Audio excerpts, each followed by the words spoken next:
Stugotz here for DraftKings.com. You've been waiting for this since February 6th. Football season is finally here, and there's no better way to get closer to the game you love than with DraftKings 1 Week Fantasy Football. To celebrate, DraftKings is hosting a $100,000 contest this Sunday that is totally free to enter, and if you draft the perfect lineup, you can win $1 billion. With DraftKings, there are many ways to play. Choose between public contests with big cash prizes or private contests where you can compete against a group of your friends. DraftKings also has beginner and casual contests where you'll play against people of similar skill level. The best part is you get to draft a new team each week without any commitment. So get to DraftKings.com right now and use promo code HUDDLE to play in DraftKings free contest with $100,000 in total prizes this Sunday. And if you draft the perfect lineup, you could win $1 billion. That's promo code HUDDLE to play for your shot to win $1 billion this Sunday. The contest is totally free to enter. Why wouldn't you give it a try? DraftKings, the game inside the game. Eligibility restrictions apply. See DraftKings.com for details. Football season is finally here, and DraftKings, the leader in 1 week fantasy sports, is giving you a shot to be crowned the first ever fantasy football billionaire. Draft the perfect lineup this Sunday, and you can win $1 billion. Just use code HUDDLE to play in DraftKings free contest with $100,000 in total guaranteed prizes this Sunday. And if you draft the perfect lineup, you can win $1 billion. It's free. Why wouldn't you try? DraftKings.com code HUDDLE. Eligibility restrictions apply. See DraftKings.com for details. The Dan Le Batard Show on ESPN Radio. Happy Friday, kiddos. The Dan Le Batard Show is on ESPN Radio, the ESPN app, and Sirius XM Channel 80. My name is Clinton Yates, hosting the day. You want to give me a phone call? Hit me up. 888-ESPN, 888-729-3776. Of course, ESPN Radio is presented by Progressive Insurance. Now you can test drive Snapshot to see how much you could save before switching to Progressive. Visit progressive.com/snapshot. The baseball playoffs are looming large, kiddos. Tune in tomorrow as the Indians host the O's, presented by Firestone Complete Auto Care. Coverage begins at 12:30 p.m. Eastern on ESPN Radio, ESPNRadio.com, and the ESPN app. My late grandmother's name was Betty. Betty lived for, I'd say, probably close to 50 years in a city I've been to quite a few times. That city's in Missouri. That city's name is Kansas City. If Grandma Betty were alive last night, she would have been hooting and hollering, standing on her couch, and maybe waving her .44 Magnum gun around her living room because she was so excited.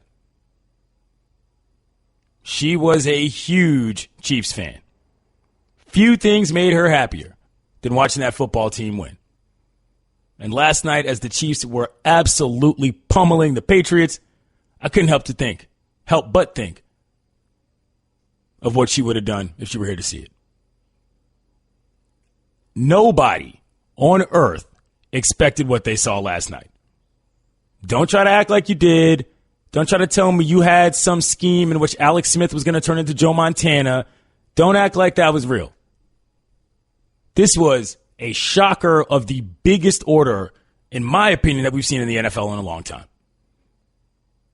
Tom Brady looked pedestrian. The Pats looked outworked, out-schemed, and flatly were outplayed. If I'm a Pats fan today, this is more than a week one problem, in my opinion. This is a big-time issue as to what you think this team can do this season. The Chiefs? Are you kidding me?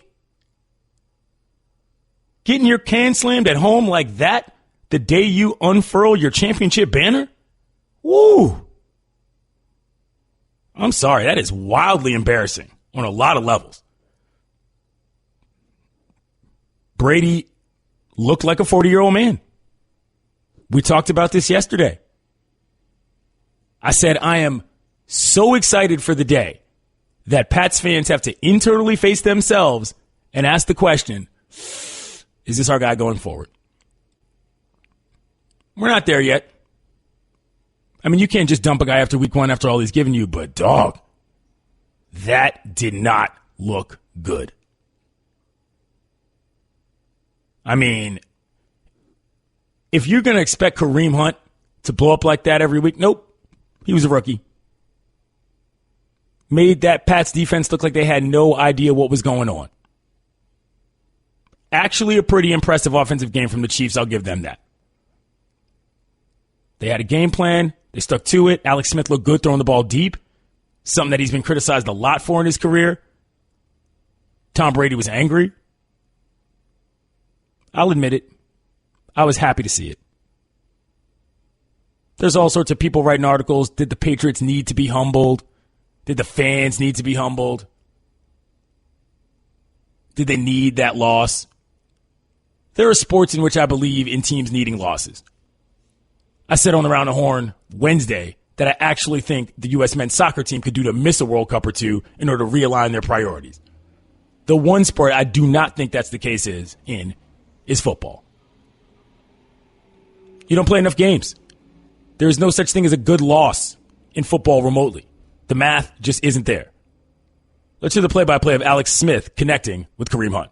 Alex Smith wants to throw all kinds of time. He wants Kareem Hunt out of the backfield, 40, 35 to the 30. Hunt breaks a tackle, 15, 10, stiff arms a man, gets all the way to the end zone. Touchdown, Kansas City, 78 yards. Kareem Hunt, welcome to the National Football League. Your second touchdown of the night.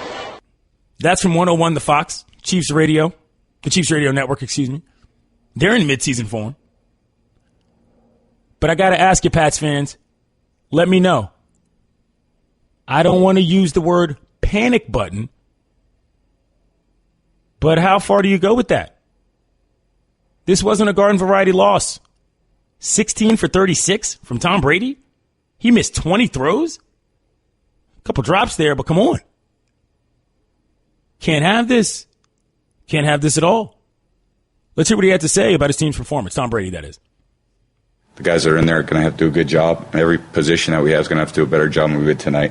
There was nothing really positive about anything that was done. So, we got to, get back to work. We got 9 days before our next game, and hopefully we play a lot better than tonight.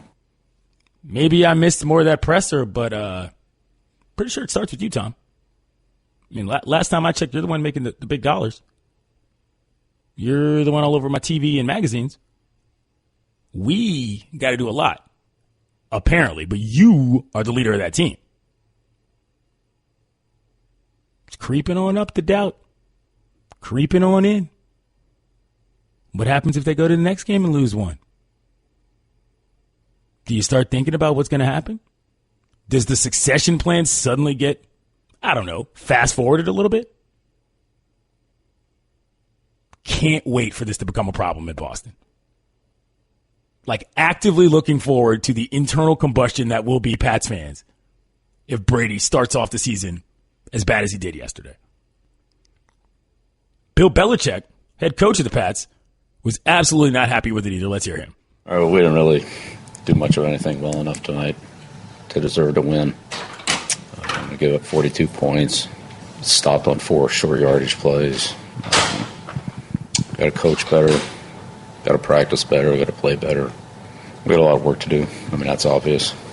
We'll have to get back to work and see if we can improve pretty much everything. Just not good enough. Andy, Kansas City did a good job. Give them credit. But we just really weren't competitive enough, especially on offense and defense. Just made too many mistakes and didn't play well on top of that. Fundamentals weren't good enough. Really nothing was good enough, so we all got to do a better job. That's going to be pretty much the answer to every question because that's what it was. Awfully quiet media room. Could have heard a pin drop in there. Vastly different tone from the beginning of the game. Or shall I say before the game. It's not quite the panic button, but I do want to know what you think about what it is. 888-ESPN, 888-729-3776. Are you chilling, Pats fan? Is this just another L in your mind? Look pretty bad to me. Y'all know that I ain't no football expert. Y'all know that I'm not going to chalk talk these X's and O's with you like that. I just turn on the TV, watch the games, know what I know. That, my friends, was craptastic. Decent game through a couple quarters. Don't get me wrong. But they didn't look good. They didn't look good at all. And Alex Smith, on that hand, looked great. I'm not saying he played the best game I've ever seen.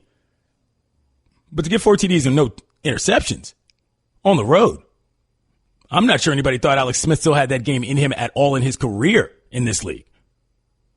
Let's hear what he had to say about this tremendous performance. There's a ton of anticipation for him. This one probably more than any other I'd been a part of, just because it's kicking off the season and you're playing the defending world champs. But they're openers. I mean, that's it, right? I mean, you can't make more of it than that. I mean, it's a win, it's a big win, but you got to be able to handle it the right way. I mean, we got to be able to be resilient, turn our attention to next week, and you got to be able to stack them, and stay short-sighted and have a sense of urgency about your business. So, yeah, it's certainly probably the biggest opener I've been a part of. Good for him. I've always liked Alex Smith. Thought he got a bad rap early on.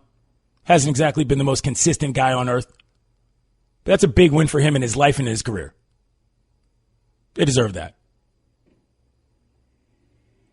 If I'm Roger Goodell this morning, I'm laughing.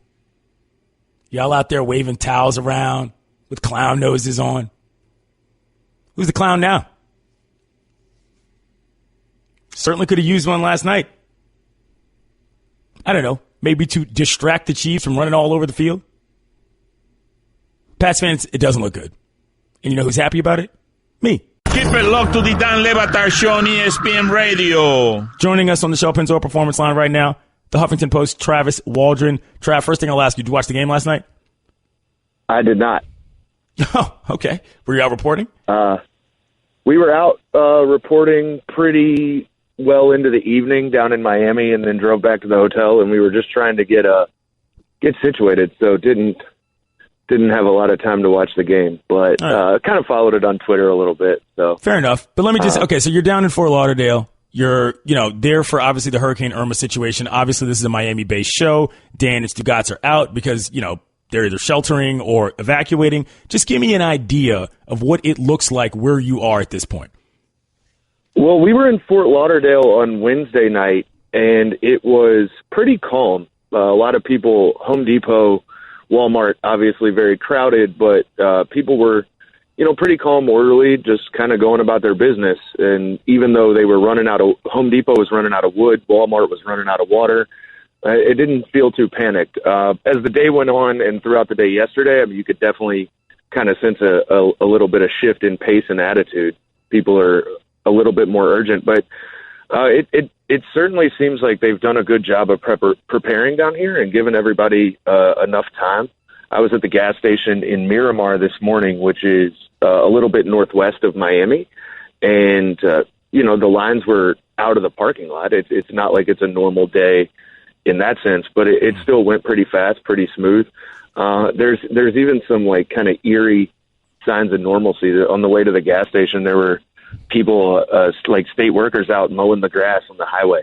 So it's, people are getting ready, but right now it almost feels, it's almost more anxiety than fear right now. I think it's sort of, everybody has kind of had a few days to get done what they need to get done. The people who are leaving are making those moves. And now it's just sort of sit and wait and see what happens.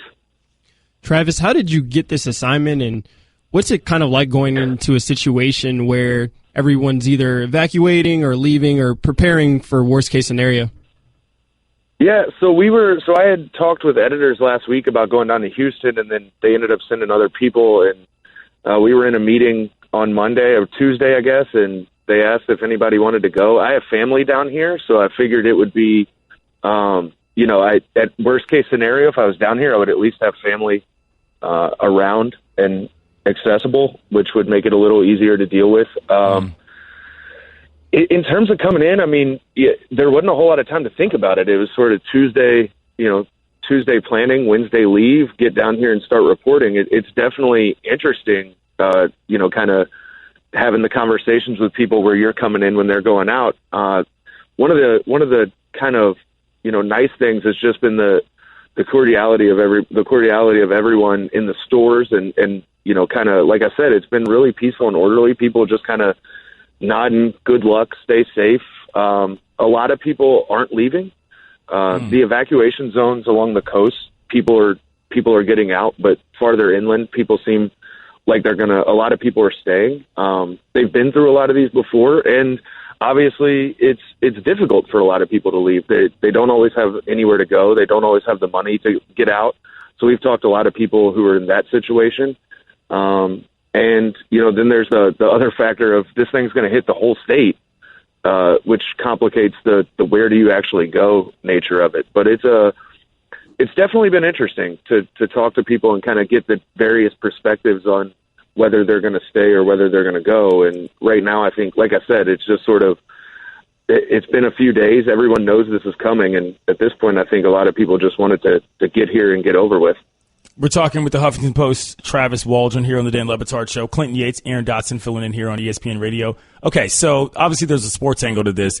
The Dolphins game got canceled. Other things have been moved. Have you heard any reactions to that from people on the ground? And in general, what are your thoughts on the preparations and the plans that the NFL made regarding that game? Well, first off, I mean, they got incredibly lucky in the sense that the Dolphins and the Bucs have the exact same bye week.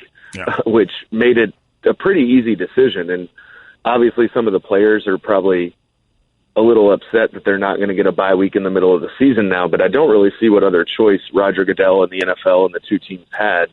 I mean, you're not going to be able to play football here on Sunday. And in terms of, moving the game up or anything, with all the preparations that have to take place, not just for the players and their families, but, just for the city and the area in general, it would have been a distraction of resources and energy, I think. So it's definitely the right decision. I think for people down here, I mean, it's a bummer that they're not going to open football season the same way, but it hadn't, I don't think it's really been on anyone's minds.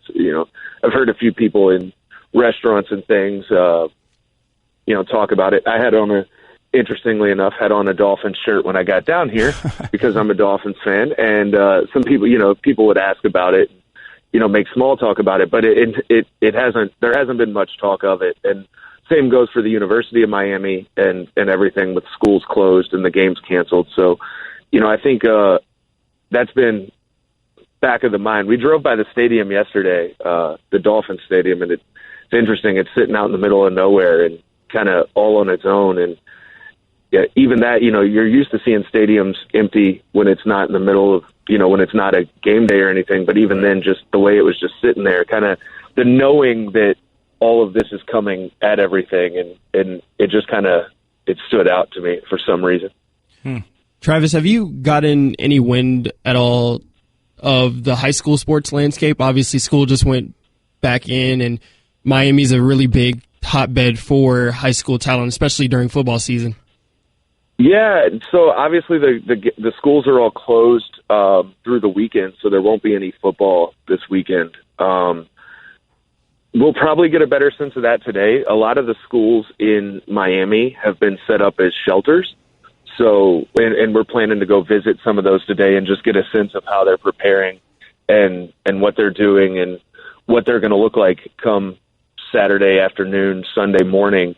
But yeah, I mean, we were talking about it yesterday. This is a huge high school football area, and it's one of the impacts of Katrina and Harvey and these storms that have hit the Gulf Coast is right at the beginning of school. Football has been a huge disruption, or it's been a huge disruption for football in school, and it'll be interesting to see afterward. How the students and how the schools deal with it. Obviously there's the huge athletic complexes down here at some of these schools, and right. they're certainly going to be impacted. And that was that was one of the things from Katrina was how many football players, big time recruits, the same that exist down here the same way, ended up in different states and different schools. And it'll certainly be interesting to see, how that plays out in not just the coming days, but the coming months.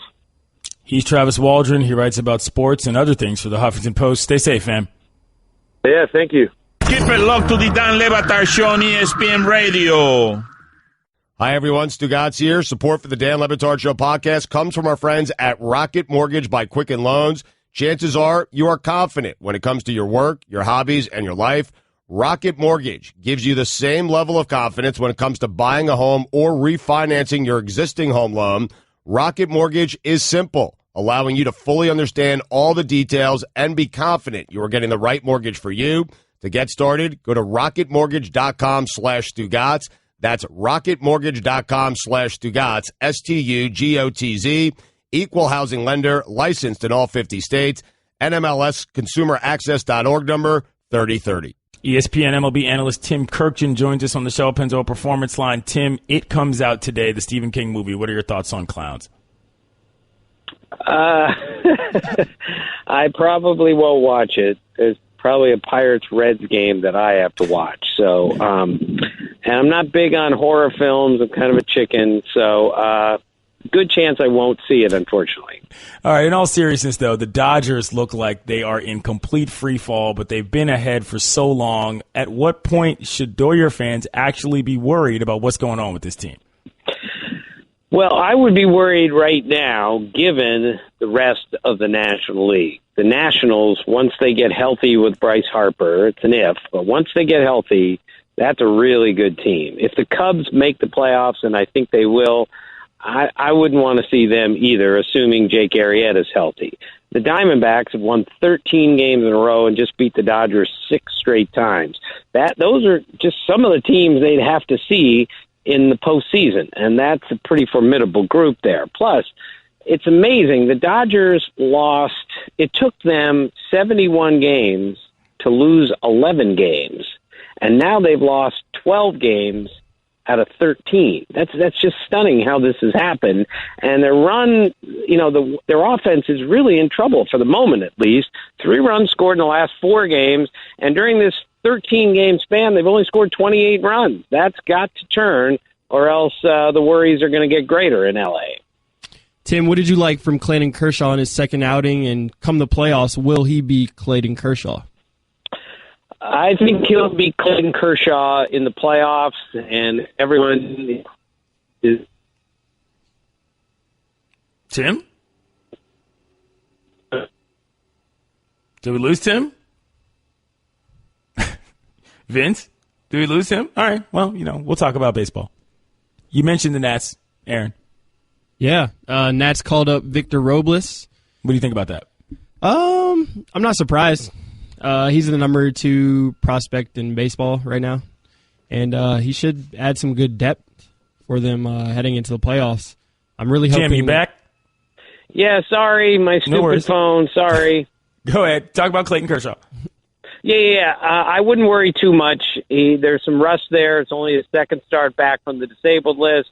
Everyone, including him, is allowed to have a bad start once in a while. I fully expect him to pull this together. I fully expect him to be really good in October, and he might have to be, given, again, the relative strength of the National League. All right. We're talking with Tim Kirkjian, ESPN MLB analyst. Do you want to take calls, Tim, the way you usually do? You want to do that? I don't care. You guys are in charge. Whatever you want. 888-ESPN, 888-729-3776. If you have any questions for Tim Kirkjian, he joins us on the Shell Pennzoil Performance Line. Clinton Yates, Aaron Dotson filling in here. All right, Tim, I am of the opinion that when it comes to stealing signs, it is not only a part of the game, but for all the levels I played at up through high school, it was an encouraged portion of the game. I find this situation with the Red Sox and the Yanks regarding the iWatch a little bit ridiculous. Where do you stand on it, and do you think they'll get heavy penalties? The Red Sox, that is. I think they'll get penalized. I don't think it'll be heavy, and for the most part, I agree with you. I have a really big story here coming out soon on the art of stealing signs and all that. I'm not sure when it's going to run. Hardly the point. The point is, this has been going on for 140 years, and it's part of the game. It's an integral part of the game, and it's a really fun part of the game for me. At the same time, when you do it electronically, even as small as doing something on an Apple Watch like that, it's still going to come with some punishment. There's real gamesmanship, and there's a real art to learning how to steal a sign. Some guys are great at it. Some guys don't even know what they're doing. But it's a big part of the game, and yet when you cross the line, and the Red Sox cross the line, you need to be punished. I think it's just going to be fines and maybe a couple minor suspensions, but something baseball will keep its eye on from here on out. All right, we've got a couple calls on the line here. 888-ESPN, 888-729-3776. Questions for Tim Kirkjian. Tyler in Pennsylvania, what's up? Yes, hello, Tim. Hello. You're on the air. Hello, how you doing? Good. I had a real quick question. A diehard Philadelphia Phillies fan, Tim. What is it going to take to get my Phillies back in the playoffs? It's going to take some time here, but, they made such a nice little jump last year, and we saw the future, and Tommy Joseph, and now we see Rhys Hoskins, we see some other people that really give them some hope moving forward. They have some kids, they have a nice system, but it's going to take taking some of that money they got with their new TV package and going out and either trading for or buying a big-time hitter for the middle of the order, big-time pitcher. This is a slow process, and their rebuild was a little slower than it could have been because of their faith and their loyalty to some of their older guys. But this is going to happen for the Phillies. I just can't say that the big turnaround is going to happen next year and may need another year or two after that. 888-ESPN, 888-729-3776. Matt in South Dakota, you're on the air. Are the Twins going to make the playoffs? I think the Twins are going to make the playoffs. There have been about 20 times this year where I at least said to myself, well, there go the Twins. They can't make the playoffs now, not with, at least at the time, a negative run differential, not with starting pitching, and then they traded their closer. And yet I think the Twins are going to make the playoffs, and I think they're going to deserve it with the way that they play. They have upgraded their defense so dramatically from last year, and it looks like Byron Buxton has finally found it, and he has really been fun to watch since July the 4th. Matt in Illinois, you're on the air with Tim Kirkjian. Tim, if the Cubs and the Indians met back up in the World Series, how do you think the series would go, and how do you think the ratings would do? Thanks. Well, the ratings would be great, and it's not like this matters, but I picked the Cubs to play the Indians in the World Series at the beginning of the season. I'm not so sure about the Cubs, but just look at what the Indians have done here. 15 in a row. Their run differential is plus 81. There are only 7 teams in the major leagues that have a better run differential this season than what the Indians have put together in the last 15 games. And the last team to have a run differential of plus 81 over a 15-game span was the 1939 Yankees, one of the greatest teams of all time, and that team had the greatest run differential ever, plus 411, and that's the company that the Indians are in, at least for right now. 888-ESPN, 888-729-3776. Last one, John in Syracuse. You're on with Tim Kirkjian. Hey, Tim. The Atlanta Braves have the minor league player of the year in their system. How are they going to make room for him next year? Well, the Braves are a lot like the Phillies. The Braves have a lot of people coming, and they already have some people there. Joe Madden looked at me the other day when I did the Cubs game, and he said, have you seen Ozzie Albies play? The young second baseman, middle infielder, can play a lot of positions. I said, well, of course. And he goes, that kid is really going to be great. And that was just unsolicited. That's where the Braves are headed, and with that many young kids stockpiled, I don't think it's going to be too much longer, maybe 2 years from now, that the Braves really turn the corner and become a very, very good organization again. Tim, Aaron and I are both Nats fans, and I ask you this every time we're on the air together. How do you feel about their chances, considering how far we've gotten along at this point? Trey's back, but Bryce isn't back. What do you think they're looking like? Well, there's a big if. If Harper comes back healthy and is the dominant offensive player that he was, then they're good enough to win the World Series.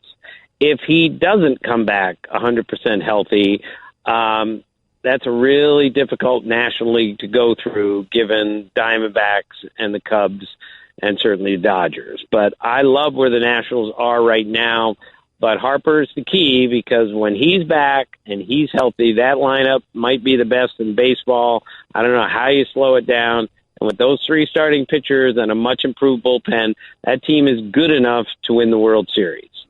Did you see Harper's straight back cornrows, Tim? Yeah, he's always had a complicated haircut for me, and that one was the most complicated. He's Tim Kirkjian. He's an ESPN MLB analyst. Thanks, Tim. All right, see ya. Keep it locked to the Dan Le Batard Show on ESPN Radio. Joining us right now on the Shell Pennzoil Performance Line, you know the name, you know the game, CEO, businessman, celebrity dad, coach, trainer, LeVar Ball joins us. Good morning, LeVar. Good morning, good morning. How you doing today, man? What's going on in California these days? I'm good. I'm having a great time. I'm feeling good. All right. Well, I'm going to ask you about the show. Ball and the Family is out on Facebook. It seems to be a big success.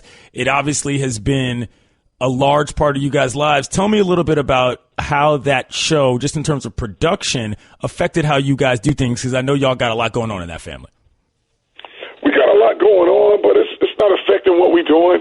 It's just showing people a different light of the Ball family, because most of the time people just interviewing me and ask me about shoes and things. So when I give them these statements or whatever I say, they say, wow, I didn't know he was like that. Because nobody really knows us. They're just, hearing little sound bites here and there. LeVar, you recently made the announcement that your youngest, LaMelo, will be getting his own shoe. What sort of feedback have you gotten, and are you at all worried about his college eligibility? Oh, no, I'm not worried about no college eligibility. But he got his own shoe out already. He's the first one ever. In high school, you got LeBron James, Michael Jordan. Nobody ever had one in high school, but my son does. We're talking with LeVar Ball here, the Dan Le Batard Show with Stugotz, Clinton Yates, Aaron Dotson filling in. So let me ask you this, LeVar. Things have come a long way in terms of when people first sort of heard of you, if you will, introducing your sons and all that. Now that Lonzo is in the pros, how has this affected your system and your plan in terms of how you do things? Because not everybody's going to be under the same roof or even in the same place. I imagine that, particularly with the situation regarding, Tina, at least from what I've seen from the show, things are going to get a little harder. How much bandwidth do you have to do all this, fam? No, things are going to get easier. This is not hard. This is all a plan, and it's going accordingly. Ain't nothing going to get hard. I don't care. The plan was all my sons are going to be in the pros. And that's going to happen. And I'm having a good time doing it. Like I said, it's not going to get harder. I'm going to stay the same person. My boys know what I'm about. I know what they're about. And we're just moving forward, just doing things that we already planned on doing. So it's not going to get hard, Like I said, even with my wife, I'm still going to take care of her regardless. And like I told her, she's having a good time. She get up, ain't got to worry about nothing. As long as she hanging out with me, she going to be fine. LeVar, you seem to be all about expansion. Do you see the Big Baller brand expanding beyond just basketball and representing other athletes besides your sons? I don't know yet. Probably so. But I'm going to make sure I take care of these three first before I start, because I don't want to. People have asked me, can I represent them and stuff like that, but I don't want to give them 20% and have my boys 80%. I got to be 100 in for my boys, because that's not fair for either one of us. So that's why I'm not taking on anybody till all three of my boys in the league. We're talking with LeVar Ball here on the Dan Le Batard Show with Stugotz, Clinton Yates, Aaron Dotson filling in. LeVar, let me ask you this. As a dad, you have quite a few responsibilities and you do so many things, but what does LeVar Ball do for fun that doesn't involve necessarily the rest of his family? Like, what is your hobby or what have you of choice that actually gives you entertainment? Basketball and football. Like I said, my boy's passion is basketball. My passion is not basketball, football. It's personal training. So I still train kids and stuff, and I still train people around the neighborhood. That's my thing. I can do that all day. Okay. And the good thing about it, I make money personal training. So like I tell people, like most of my youngsters, I said, if you have a passion for something and you happen to get paid for it, you already won in life. Because after you done bought everything, you better have a passion to do something. LeVar, obviously Lonzo has the ZO2s. LaMelo has the MB1s. Is LiAngelo ever going to get his own signature shoe? Of course, man, come on. I got three boys. See, people get to tripping, and they thinking, I'm going to make two and don't make one, just like the narrative that came out. Oh, LeVar said one of his sons ain't going to make the NBA. Are you crazy? It's just like this. Jello's in there with the UCLA right now. You can't make him a shoe. But I'll tell you what, as soon as he's out of there in April, he guaranteed he's going to have a shoe. So one of the things you talk about, LeVar, is just sort of, inspiration for your sons and how they sort of go about doing what they do. What athletes do you actually look up to in terms of, role models for them beyond the Ball family? We don't look up to no role models. They look up to me. Like I said, we're doing stuff differently.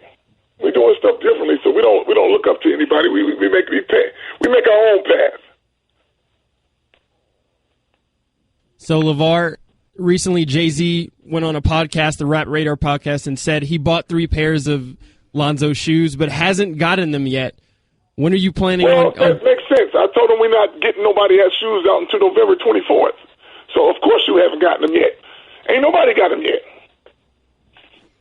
So we said we'll release them. Just because you're Jay-Z don't mean you get your shoes tomorrow. Last thing I'll ask you, LeVar, what can we expect in the upcoming season of Ball in the Family in terms of things we didn't already know, because you've been pretty much in the public eye for a long time? What can you expect? You can expect just watching it and understanding what we do as a family and how we roll together and just how we're going to be making history. All right. Fair enough. So you have to tune in on 3, 4, 5, 6, 7, 8, 9, and 10 episodes. When they're coming out? How long is it going to be till they're all rolled out? Sunday is going to be a whole new episode on the 10th. All right. And you just have to follow it, man. But it's going to be cool. It's going to show the Ball family in a different light. We're not hiding nothing. All you got to do is follow us because it's a great story in itself. He's it's LeVar not like Ball. we're writing this stuff up. You know him from the Big Baller brand. You know his sons. You know the TV show. You can check it out on Facebook. Thanks, LeVar. Hey, you're more than welcome. Y'all take care, man. Appreciate it.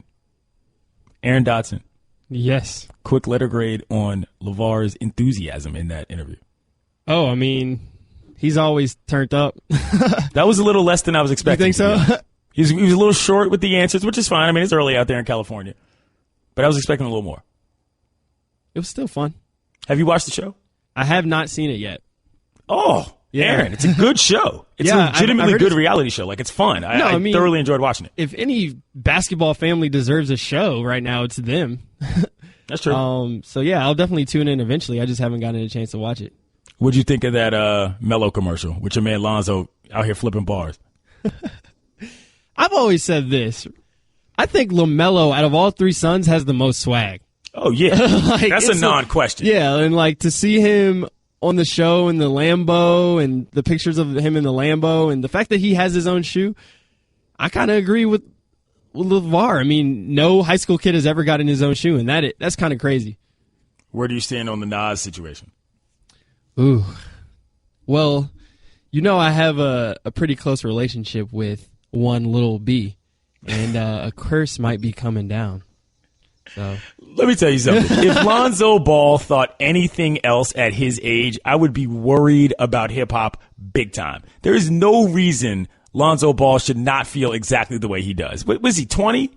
19? I mean, whatever age he is supposed to think that because that's all his life knows. I would never expect him to be respecting Nas on any level or any dad rap for that matter. Yeah, I mean, I'm not surprised. He's a young kid. But still, I do agree with Lil B. In a sense, you have to pay homage to the greats. Of course. But come on. Half of the hip-hop game is about young dudes disrespecting the old dudes in order to make a name for themselves. We all know this. A little disappointed in that Lonzo Ball interview. LeVar Ball interview. Really? Not going to lie, y'all. Not going to lie. We'll get him back. It'll be better. We'll pick it up. Keep it locked to the Dan Le Batard Show on ESPN Radio. Okay, Kevin, for the grand prize of $1 million. What color is the White House? I know this. 5 seconds. Oh, switching to Geico could save you a bunch of money on car insurance? Okay. Judges? That's true, Kevin. They'll allow it. Congratulations. You're a winner. Woo! Geico, because saving 15% or more on car insurance is always a great answer. The NFL Network, Steve Weiss, joins us right now on the Shell Pennzoil Performance Line. Thank you, Steve, for joining us. First question, do you think there is any major problem with New England right now, not just because of the blowout, but because of their personnel issues going forward? Well, first off, Clinton, but you have to tell me, did you see RE or EU when you went to the Ibex the other night? First of all, the Ibex. All right, so hold on. Let's quickly break this down. Steve went to Howard way back in the day, and he is referencing DC clubs that existed long before I could get into these places and go-go bands that are no longer around. But I did see RE the other day at Cool Disco Dan's funeral that I actually spoke at, so I got to see a live go-go band for the first time in a while. So that's that, Steve. So there you go. Okay, now back to your question. Do I see a larger picture of issue or concern for the Patriots based on personnel? No. Look, it's week one. We're going to have overreaction Friday, overreaction Monday. A lot of teams don't look themselves week one, and then they get things on track. I will say this. It was a bad matchup for the Patriots. Remember a couple years ago, the Chiefs did this to the Patriots as well, just blew their doors off, and everyone thought the world was coming to an end for the Patriots, and the Patriots righted the ship. But defensively, we saw last night, over the past couple of years, the Patriots have gotten rid of some pass rushers, namely Chandler Jones, let some other guys go. Once Dante Hightower left that game last night with that knee injury, which our Ian Rappaport's reporting is an MCL sprain, you saw that Andy Reid just exploited matchups all over the field, the long pass to Kareem Hunt, the running back, when he was matched up against an outside linebacker, and Cassius Marsh, who just got there 5 days ago. The Chiefs, Andy Reid, just did a brilliant job of exploiting matchups. I don't think, again, overall, the Patriots are going to be dealing with guys like Tyreek Hill and Kareem Hunt when they play a lot of teams in their division and several teams in the AFC. It was just a great game plan and great scheming. And I was with the Chiefs, over the past 4 days leading up to the game, and players were telling me that their game plan and their personnel gave them, a lot of confidence going into this game because they felt that they did have some favorable matchups on both sides of the ball. And you saw as that game wore on, Justin Houston, who was healthy, he dominated things at the line of scrimmage and the point of attack. So the Patriots, again, matchup-wise, the Chiefs just really had their number last night, but overall, I don't think this is a great concern for New England. Steve, speaking of matchups, Kareem Hunt was a matchup nightmare last night. What did you make of his performance? And it seems like Andy Reid can throw in any running back and he'll produce. Is this more of a system thing, or does Kareem Hunt have some bona fide talent? Well, Kareem Hunt's got a lot of talent. I mean, you saw what he did at Toledo. And for people to say it's a system thing with Andy Reid and running backs, let's step back a little bit and let's say, how about they get running backs that fit what Andy Reid likes to do? Going back to all his days with the Eagles, with Brian Westbrook, you look at Spencer Ware, you look at some of the players he's used, multi-dimensional running backs who can catch the ball, who are a threat with the long pass, running the ball, and the short pass. Remember, part of Andy Reid's offense, his version of the West Coast, the short pass is significant to a sweep or a type of run. Kareem Hunt fits that mold. And a lot of people told you, when we went back to the draft, Kareem Hunt is somebody who could be a big-time player as a rookie for the type of system he ran at Toledo and his skill set. He's perfect for the West Coast offense. You saw what he did matchup-wise against a lot of the Patriots players. And Andy Reid schemed the heck out of his skill set against the Patriots personnel. I think Kareem Hunt's a player who could have a very, very big year in that offense. Well, let's stay on that then, Steve. How good can the Chiefs be? Well, they're going to be good. I mean, people forget they were the AFC West champions, and the AFC West is probably the best division in football, top to bottom. Yeah, the Chargers weren't that good last year, but talent-wise, their first 22, they can compete. It's just they have no depth. But you look at the Raiders, the Denver Broncos, and the Chiefs. And the Chiefs, as good as the Raiders can be, they have not been able to beat the Chiefs. It's a tough matchup. So Kansas City's a team that gets overlooked, small market, doesn't have a lot of splashy personalities, but they are loaded. And, again, their depth on both sides of the ball, they've got some depth concerns in the secondary, but their linebackers are fine. Their defensive front is fine. We saw last night that offensive line is pretty darn good for what they like to do. I mean, they block the heck out of the Patriots, especially on the edges. And then in the backfield, you saw Kareem Hunt. They lose Spencer Ware. He steps right in and plays well. Charkandrick West is okay. I think Spiller They let go of C.J. Spiller before the game. I think they're going to end up bringing him back. The one thing that you have to be, I guess, if there is a concern, is who's going to be the second receiver or the third receiver, I should say, to consistently step up. You've got Tyreek Hill and Travis Kelce. Who's going to be that other guy consistently? Because after a while, people are going to kind of figure out what the Chiefs' tendencies are, and they're going to do what they can to take away Kareem Hunt and Tyreek Hill. Who else is going to step up besides Travis Kelce? And that's kind of the bigger concern. But they showed last night that they can put some points on the board. And let's not forget, the Chiefs led the NFL in takeaways last year. They didn't have a whole lot of takeaways last night. Now, losing Eric Berry, that is a massive blow. Yeah, that's big. Or that's the Achilles injury. I mean, he is a leader. He is the guy everyone looks to for inspiration. That is a massive blow on defense. But other than that, Kansas City should very much be in the mix. We're talking about teams in the AFC in the playoffs. We're talking with the NFL Network, Steve Weiss, joining us on the Shell Pennzoil Performance Line. Clinton Yates, Aaron Dotson, filling in on the Dan Batard show on ESPN Radio. All right, we got to get to the Michael Bennett situation. Obviously, what he wrote on Twitter was one thing. Then we saw the video. Then we heard what the Las Vegas Police Department Union had to say, asking the NFL to investigate him. Can you make some sense of this to me, Steve? I've never heard of a situation in which a police department, or union rather, asked the NFL to do something like this. It seems very odd. Well, it's the police union in Las Vegas being, excuse my language, being butthurt because he came out and accused them of targeting him because of race. It's also a police union that knows, at least after the fact, that Michael Bennett has been one of the largest advocates speaking out against excessive force by law enforcement and by law enforcement, when they do maybe overstep the lines, not being prosecuted. So they're trying to say he's blaming an entire police force for being racist and for targeting him and singling him out for excessive force. And, them asking the NFL, then you have the NFL saying he didn't do anything that violated our personal conduct policy. Remember, that's the day after Commissioner Roger Goodell, even before he had all of the facts of what happened with Michael Bennett getting taken down by police in Vegas, before he had all the facts in that case, issuing a statement, and this is the first time the NFL has done this, saying they support people like Michael Bennett and the good works that they do. So then the next day they come out and say, we're not investigating him. He doesn't, on first blush, he doesn't look like he's done anything wrong that's violated our policies. So whatever you want to do, you have to handle it on your own. So in terms of a police union, they're just trying to say, hey, we're standing up for our guys. They didn't target him, but that was such a reach.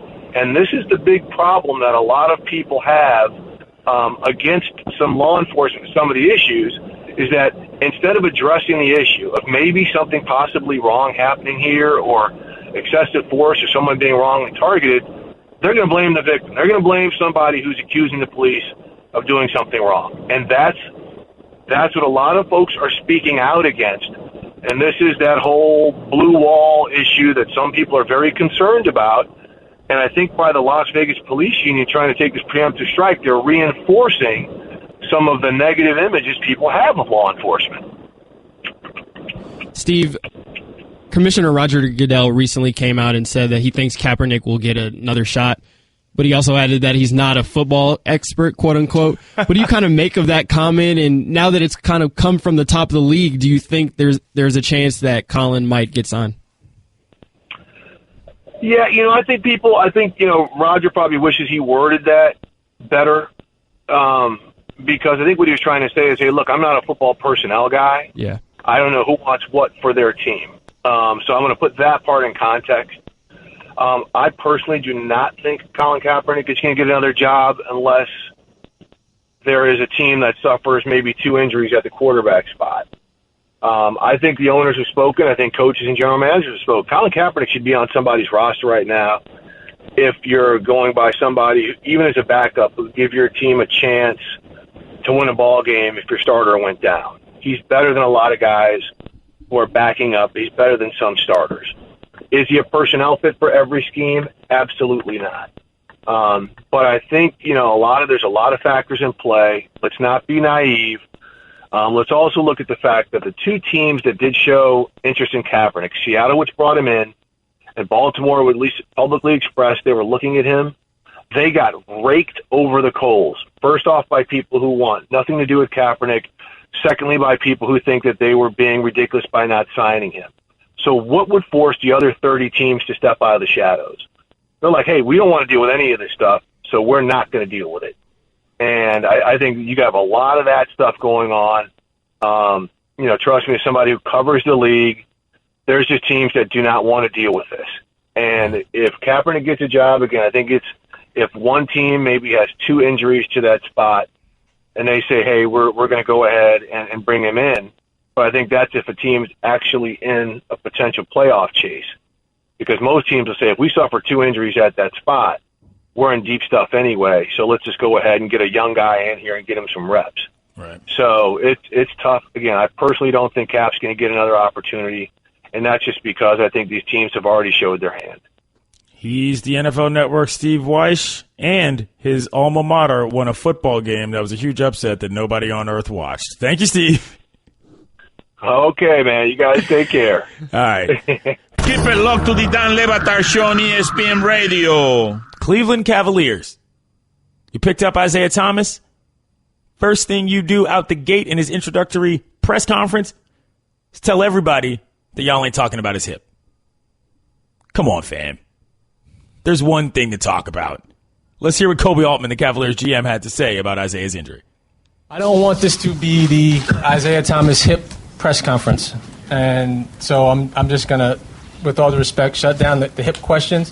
If we want to talk about Isaiah, let's talk about Isaiah the All-Star. Let's talk about Isaiah, the guy that averaged 29 points a game last year. Let's talk about him as a leader and what he's going to bring to this franchise in terms of his performance on the floor when we get him back. So, again, guys, we appreciate the questions, but this is not going to turn into the Isaiah Thomas hip press conference. We want to talk about what he's going to add and contribute to this team and what these guys are going to bring to the table and how we're going to continue to try to compete for a championship with these guys' help. The spin is heavy there, Aaron. What do you think about those comments? Boo, Kobe. Boo. How are you not going to address an injury that almost took the trade off the table, Clinton? Like the trade almost didn't go down because of Isaiah Thomas's injury. And for him to not address it is kind of ridiculous in my mind. I mean, you could have addressed it in a PR way, but to not address it at all, it just seems fishy to me. I think Isaiah Thomas is going to be out longer than everyone anticipates, to be honest. Well, that's the thing. He introduced an element of doubt here that I think wouldn't have been there if he had just stated what was going on. Like, I don't know what he has to lose by being honest here. It's really strange. I just think that looks like we're going to see Derrick Rose starting at point guard for the Cavs at the beginning of the season. I mean, that's wild, but, I mean, look, I don't think that the Cavs actually need Isaiah that much, to be quite honest. I mean, if they got him back late season, I was sort of joking yesterday and saying if they played him one game in the regular season, be it the first game of the year, then got him back in the Eastern Conference Finals when they were playing against the Celtics, that'd be good enough for me just from the storyline standpoint. But this looks like I'm not going to say they don't know what they're doing, but it seems like there's something they're trying to hide, which if I'm a Cavs fan, I'm not happy about that, Aaron. Yeah, it's just fishy, man. I mean, there's clearly something wrong with his hip. I mean, everybody saw him go out and miss the rest of the Eastern Conference Finals against the Cavs. And I know that the Cavs were kind of skeptical about making this deal because of his injury. And now just the fact that they're not addressing it, I just don't know when we'll see Isaiah Thomas actually in a Cavs uniform. Let's hear what Isaiah Thomas himself had to say about his health update. I'm just getting treatment each and every day, working out in the weight room, and that's the most that I'm doing right now. We have like Kobe said, we have a plan set, and we're just going to attack that plan and get me back to 100% as soon as possible.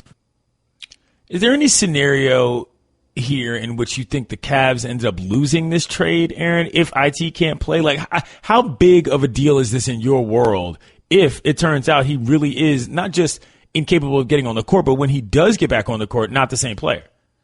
I think it all has to do with LeBron James, to be honest. I mean, it has to do with whether or not he's going to leave next year, because I think that there's still a good enough team to make it back to the Eastern Conference Finals with or without Kyrie. They added some other pieces to their roster.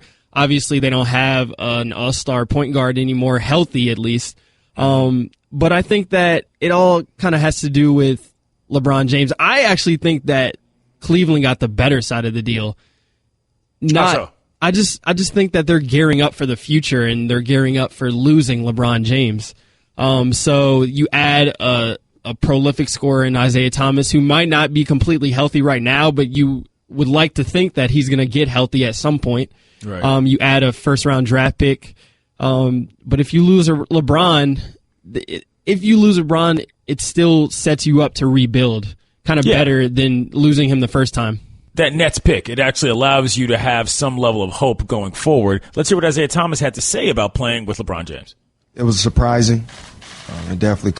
He's texted me a few times. He's reached out. I know he's reached out to Jay as well. And he's just excited about what we can bring to the table and how we can help. And, I mean, to speak for myself, I'm excited to play with the best player in the world. I've been in situations before where things have been a little tough and we haven't had the best players, but we just kept fighting and worked with what we had. But being put in this situation on the court is everything. To play with the best player in the world, to play with a guy like Kevin Love and J.R. Smith and Derrick Rose and to be coached by a guy like Tyronn Lue, who's played in this league for a long time, it's like I said it in my Players Tribune piece yesterday, it's like a match made in heaven.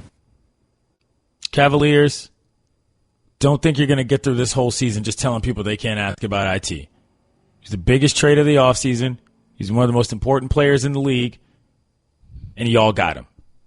If you honestly think you're going to go through the rest of this little charade and actually be able to have people on your side, you're wrong. Pump the brakes. You can listen to the Dan Le Batard Show with the Stugotz 10 to 1 Eastern on ESPN Radio, and you can watch on ESPNU.